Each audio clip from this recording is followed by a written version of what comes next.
Oke, standby, kamera ready, sound ready, 3, 2, 1, action. Assalamualaikum warahmatullahi wabarakatuh.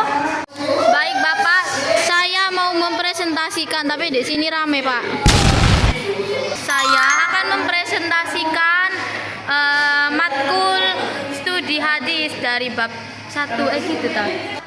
Oke, di sini aku mau menjelaskan bab 1, yaitu terminologi hadis Nabi. Aku pulang sih ya, tapi nanti tak lanjut. Halo, oke baik, saya lanjut.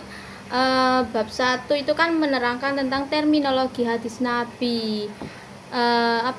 Hadis secara bahasa lupa aku.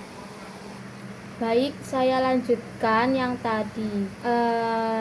Saya akan mereview bab 1 tentang terminologi hadis Nabi.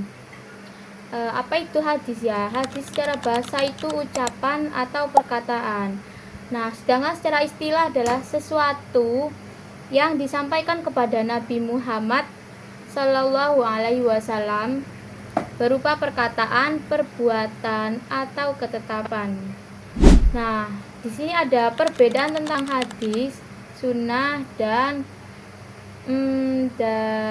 khobar. Kalau hadis itu adalah segala sesuatu yang berasal dari Nabi kita, yaitu Nabi Muhammad Sallallahu Alaihi Wasallam. Sedangkan yang sunnah adalah segala perbuatan atau teladan Nabi Muhammad Sallallahu Alaihi Wasallam yang perlu kita ikuti, karena kita sebagai umatnya Nabi Muhammad Sallallahu Alaihi Wasallam kan. Jadi itu.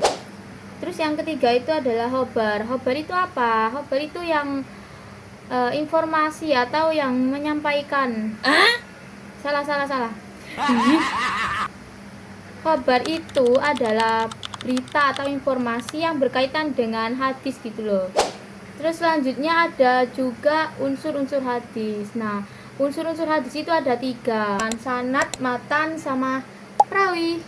Apa itu sanad sih? Sanad itu periwayatan dari perawi hingga Nabi Muhammad. Kan asalnya kan dari Nabi Muhammad kan asalnya. Nah, itu dari Nabi Muhammad ke perawi, ke periwayatnya. Ya itulah pokoknya. Terus yang kedua ada matan. Matan itu isi atau teks hadis. Ya, isinya itu loh isinya. Ya, isinya pokoknya. Terus yang ketiga ada rawi atau perawi. Nah, itu yang meriwayatkan hadis dari Nabi Muhammad. Contoh kayak hadis riwayat Bukhari Muslim gitu. Terus kayak apa lagi ya? Banyak lah pokoknya, kamu cari aja sendiri. Terus selanjutnya ada fungsi-fungsi hadis dalam kehidupan umat Islam. Nah, kalau di kehidupan umat Islam itu, yang pertama itu sebagai penjelas Al-Quran. Nah, contoh.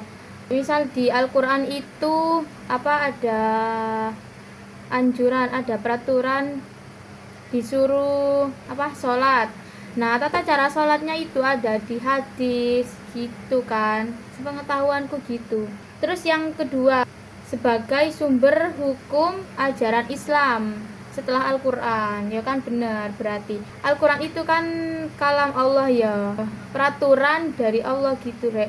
Nah, kalau lihat hadis itu yang menjelaskan, yang merinci, kalau tata cara sholat gini, tata cara wudhu gini gitu loh. Terus fungsi yang ketiga adalah sebagai pedoman moral dan akhlak bagi umat Islam. Biar kamu punya pedoman setelah Al-Quran, kan biasa pedoman hidup ya Al-Quran, setelah Al-Quran itu hadis. Kesimpulannya adalah Al-Quran itu sebagai sumber hukum ajaran Islam yang kedua setelah Al-Quran. Nah, jadi karena itu sebagai sumber hukum ajaran Islam, jadi kita harus harus teliti gitu loh, takutnya ada yang palsu sama asli kan hadis itu. Jadi kita harus memahami istilah dan klasifikasi dari hadis tersebut, takutnya palsu terus kita menganut hadis palsu itu. Nah, jadi kan dosa rek. Ya wes, segitu aja ya Bapak. Mohon maaf kalau saya ceplas-ceplos Pak, mohon maaf saya terlalu barbar. Wassalamualaikum warahmatullahi wabarakatuh.